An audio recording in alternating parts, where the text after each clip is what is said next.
بسم اللہ الرحمن الرحیم۔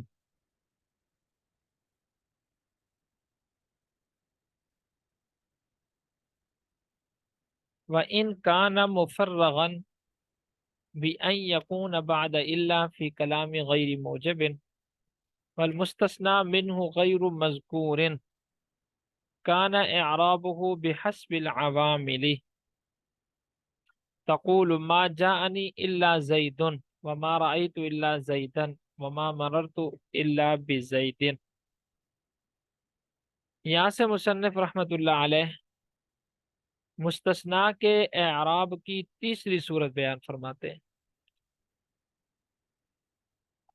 اور مستثنیٰ کے اعراب کی جو تیسری صورت ہے وہ یہ ہے کہ مستثنیٰ کا اعراب بحسب العوامل ہو، یعنی پیچھے فعل پیش دینے والا ہے تو پیش ہو اس پر، پیچھے فعل زبر دینے والا ہے تو زبر ہو اس پر، پیچھے فعل زیر دینے والا ہے تو زیر ہو اس پر۔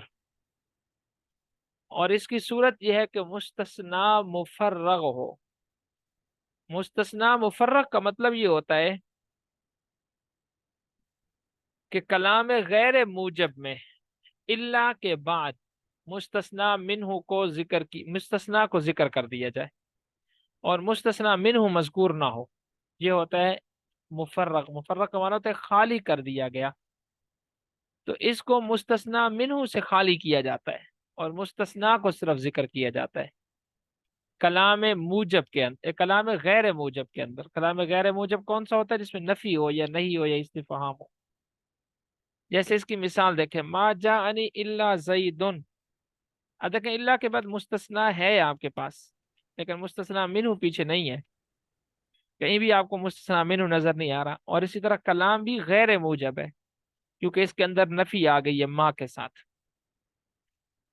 تو مستثنیٰ کے اعراب کی تیسری صورت کیا ہے کہ مستثنیٰ کا اعراب بحسب العوامل ہو۔ اور بحسب العوامل کیسے ہوگا؟ کہ مستثنیٰ مفرغ ہو۔ اب مستثنیٰ مفرغ کیا ہوتا ہے اس کو آپ نے سمجھنا ہے۔ مستثنیٰ مفرغ یہ ہوتا ہے کہ مستثنیٰ کو ذکر کیا جائے اور مستثنیٰ منہ کو اس میں ذکر نہ کیا جائے اور کلام غیر موجب ہو۔ جیسے اس کی مثال ما جان الا زید۔ اب یہاں مستثنیٰ مفرغ ہے، کیوں؟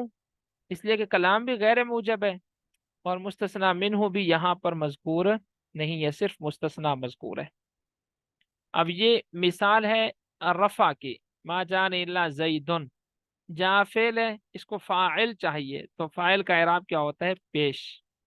وما رأیت الا زیدن، رأیت فعل ہے، فاعل اس کے پاس تا پیش تو ضمیر مرفوع متصل کی صورت میں موجود ہے، اس کو مفعول چاہیے تو زیدن اس کا مفعول بھی بن جائے گا۔ وما مررت الا بزیدن، بزیدن کے شروع میں با جارہ ہے تو یہ زیدن کو اس نے کیا دے دی ہے؟ جر دے دی ہے۔ وَإِنْ كَانَ مُفَرَّغًا، اور اگر مستثنیٰ مفرغ ہو، فارغ کر دیا گیا ہو، اس کو کس سے فارغ کر دیا گیا ہو؟ مستثنیٰ منہ سے۔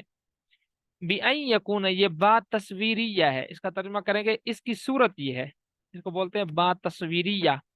بات تصویریہ وہ ہوتی ہے کہ جو پیچھے والے کلام کی تصویر کھینچتی ہے۔ اب یہ تصویر کھینچ رہی ہے کہ مستثنیٰ مفرغ کی، کہ اس کی صورت یہ ہے کہ ان یکون بعد الا، کہ مستثنیٰ الا کے بعد ہو، فی کلام غیر موجب، کلام غیر موجب میں، والمستثنیٰ منہ غیر مذکور، اور مستثنیٰ منہ اس کو ذکر نہ کیا جائے۔ کان اعرابہ، تو اس کا اعراب ہوگا بحسب العوامل۔ تقول، آپ کہیں گے ما جان الا زید وما رأیت الا زیدا وما مررت الا بزید۔ نمبر 4، وَإِنْ كَانَ بَعْدَ غَيْرَ وَسِوَا وَسَوَا وَحَاشَا عِنْدَ الْأَكْثَرِ كَانَ مَجْرُورًا۔ یہاں سے مصنف رحمت اللہ علیہ مستثنیٰ کے اعراب کی چوتھی صورت بیان فرماتے ہیں، اور مستثنیٰ کے اعراب کی چوتھی صورت یہ ہے کہ مستثنیٰ مجرور ہو۔ مستثنیٰ مجرور کب ہوگا؟ جب مستثنیٰ غیرہ کے بعد آ جائے، نمبر 2 سوا کے بعد آ جائے، نمبر 3 سوا کے بعد آ جائے، نمبر 4 حاشا کے بعد۔ یہ 4 الفاظ ہیں، ان کو کہتے ہیں اخوات الا۔